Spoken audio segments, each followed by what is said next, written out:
Cloud9 look like the best North American team in Valorant right now, maybe even the best team in the entire league. Everyone expected them to flop after dropping Ye and Vanity before the season started. So how the hell are they pulling this off?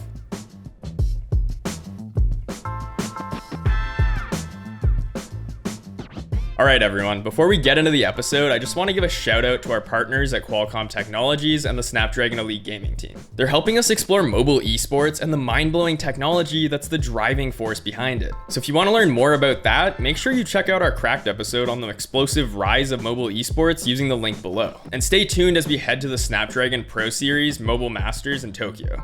Alright, so a couple months back, I made a video titled What the F Happened to Cloud9. The team had just dropped Ye and Vanity only 2 weeks before the start of the season, and even as a C9 fan, it was really hard for me to stay optimistic. C9 released a video where they cited role issues as the main reason behind the decision, but everyone thought that it was bullshit, especially after Ye tweeted this and then deleted it. The team then signed two relatively unknown players in Rooney and Jake, and not many people had any sort of expectations for this roster. Rooney was previously the IGL for Sonics and narrowly missed out on challengers, but was most known for being called a disgusting whelp by T-Dog on Twitter. And Jake was playing collegiate Valorant for UST. So it makes sense that people were counting them out before the season even started. And even when they won their opening match, everyone sort of ignored it because EG were also getting memed into oblivion at the time. But then they took a pretty convincing map win against the defending world champions Loud in week 2. They didn't win the series against Loud, but it was definitely a sign of things to come. Since then, C9 have taken down every team they've faced, only dropping a single map. And each and every week, they've continued to look better and better. Could be a bit of a trap play because they're not expecting it. The knives in his hands and 4 kills. Spike down. Stunned up, they're all grouped up. Oh my goodness. Dude, I don't know that MIBR are gonna get out of this. Player Nope. standing. What a mess. Flawless. What a mess. Cloud9 13-5.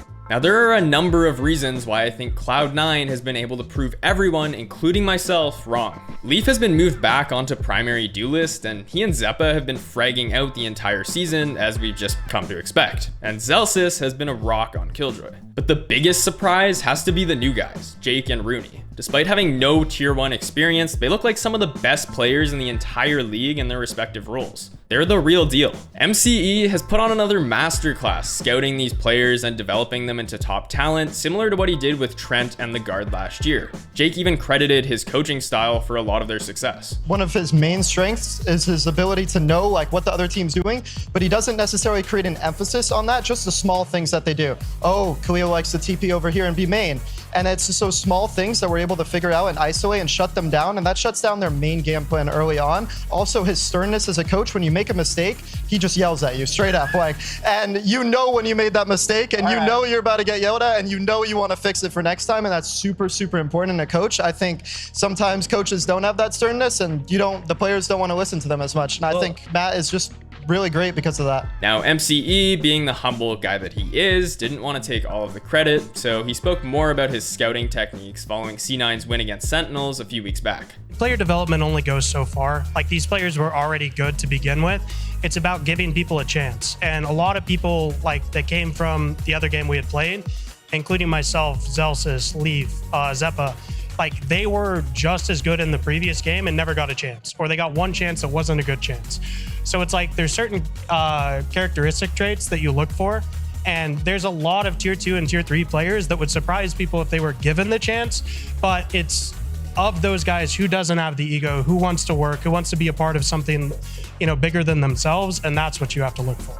MCE and Cupert have these guys playing like a well-oiled machine, but another reason for their success is their eco round win percentage. C9 are consistently winning thrifty rounds with Sheriffs, Frenzies, and Stingers. Zelsis, Zeppa, and Leaf had the most Stinger kills in all the VCT leagues after week 5, and Cloud9 had the highest eco round win percentage too, according to these stats courtesy of Willminder and Run It Back. I spoke with Willminder yesterday, and he confirmed that C9 are still in that #1 spot with a 32% thrifty win rate after week 6. These guys are playing so well that Platchat even moved them to the #1 spot on their power rankings last week. And I know a lot of people were confused by that decision because Loud is still undefeated, but we gotta keep in mind that these are indeed power rankings. Despite remaining undefeated after week 6, Loud have played some very close matches, and they've often fallen victim to slow starts. Now, some of you might be thinking that I'm just spouting C9 copium, and well, yeah, I'm a C9 fan. But we're genuinely at the point where you can make the argument that they're playing like the best team in the league. We might not get to see that rematch until the playoffs, if it even happens, but heading into the season, I wasn't exactly confident that C9 would even make the playoffs, and now they're in the discussion for the best team in the region. I still feel bad for Ye and Vanity, but if Cloud9 makes Tokyo, then I don't think any of us can really question that extreme decision again. For the M board, I just wanted to give a shout out to my Premier team. We got our first dub yesterday on Pearl. We put on an absolute masterclass on Pearl, 13-4 dub. Just want to give a shout out to my team. Let's carry that momentum into Saturday on Bind, and let's make a push for playoffs. Hashtag Elizabeth Sports. That's the actual name, right? Yeah, Liz is our team manager.